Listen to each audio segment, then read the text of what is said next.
You're walking back from work after a long shift. You're thinking about what you're going to have for dinner, about what you have left in the fridge. Maybe you're lucky and you've got something good planned.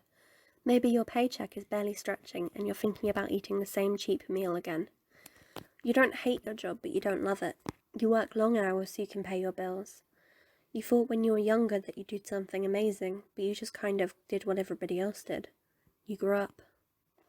Sure, you're happy most of the time, but as you put your key into your front door and put your bags down, the same sentiment hits you.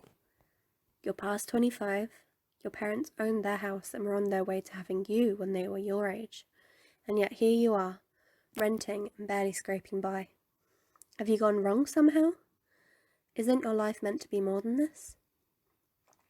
This is the crux of the quarter-life crisis, a term defined by clinical psychologist Alex Falk as a period of insecurity, doubt, and disappointment surrounding your career, relationships, and financial situation. It's something most people in their late 20s go through now. Overqualified, underpaid, and unable to make the basic stages of adulthood our parents made. Stuck in a cycle of nostalgia for our childhoods and concern for our future, the quarter-life crisis hits hard for those struggling to find who they are in a world that doesn't feel meant for them anymore. There have been many films about the subject. Office Space, The Devil Wears Prada, and even Julie's plot of Julie and Julia spring to mind. But few have done it so perfectly as Studio Ghibli's Only Yesterday. And that is because the film focuses on the two main aspects that depress and simultaneously motivate us as millennials: nostalgia and escapism. Firstly, let me tell you about Only Yesterday. Only Yesterday, or Omoid Poro Poro, which literally translates as Memories Come Tumbling Down, debuted in 1991 and was based on the 1981 manga of the same name. The manga itself is focused solely on the childhood of character Teiko Okajima in 1966. However, Studio Ghibli decided to add the plot of her 27-year-old self in 1982, regarding and commenting on these memories of her childhood. The plot of the movie is fairly simple. Teiko is a 27-year-old unmarried office worker who has lived in Tokyo her whole life. She decides to spend her holiday working on the farm of her brother-in-law's family in rural Yamagata, harvesting safflower. As she starts her journey there, she contemplates her current life and is overcome with memories of her childhood. She meets her brother-in-law's second cousin, Toshio, at the train station and spends the trip working on the harvest with him and the family, remembering her childhood and eventually having a revelation about the path in which she would like her life to take. The first element Only Yesterday gets perfectly is the concept of nostalgia. You only have to look at a few chill hop mixes on YouTube and their comments to see how much we as millennials dream of our past and are overcome with memories of simple times. The memories Teiko focuses on are relatable to all. The first knowledge of puberty and fear-disgust acceptance that comes with it, her mother scolding her for being bad at maths, her first crush, her tribulations with the boys at school, even just the act of longing for the holidays her friends are having that are unavailable to her speaks to us as adults now. Comparing ourselves and what we have or don't against those around us, made even worse with the FOMO-focused nature of social media. Not all her experiences are shared, but the feeling is certainly universal. The scene in which she eats a pineapple and her brush with stardom are both of the same vein. We've all had a moment of excitement at the prospect of something new, only to be disappointed by the reality in front of us.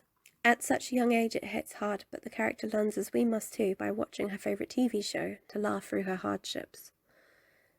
As Teiko and Toshio sing the song from the show they both loved, Haikori Hayatan Island.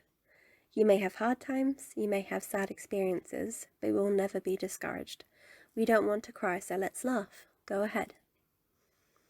The second aspect that Only Yesterday demonstrates is the idea of escapism.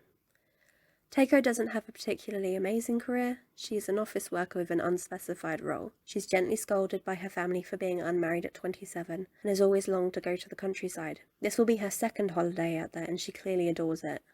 How many of us have been taken over by the romantic idea of living off the land and leaving the city life far behind? This is a constant theme in Studio Ghibli's work, that we as humans have strayed from the right path of learning to live in harmony with nature. The scenes of her stuck in her small apartment versus her relaxing in a field are obvious in how much happier she looks, and just the beautiful shots of the countryside are enough to make you wistful. The idea of escapism covers not just her need to be in nature, but also her dream of a life truly her own. Teiko, just like us, feels trapped by the ideal society has laid out for her. Marriage and children by a certain age, as well as a traditional office career. Even as a child, she's far greater at creative work, doing well on her essays, and shows promise in her acting ability, but both of these are frowned upon. So many of us have been told to focus on what will help us financially and not what will ultimately make us happy. Teiko deserves and receives happiness, such as we all will and deserve to. She takes a long look at her life and decides to take the leap that, although unconventional, leads her to a true purpose. The films of Studio Ghibli are the equivalent of taking a calming hot bath when you come in from the cold. They say to you, it's okay, unplug, relax, take your shoes off and wriggle your toes in the dirt and think about the hot chocolate your mother used to make you in winter and how it warmed your hands right through to the bone. Only yesterday is the prime example of this.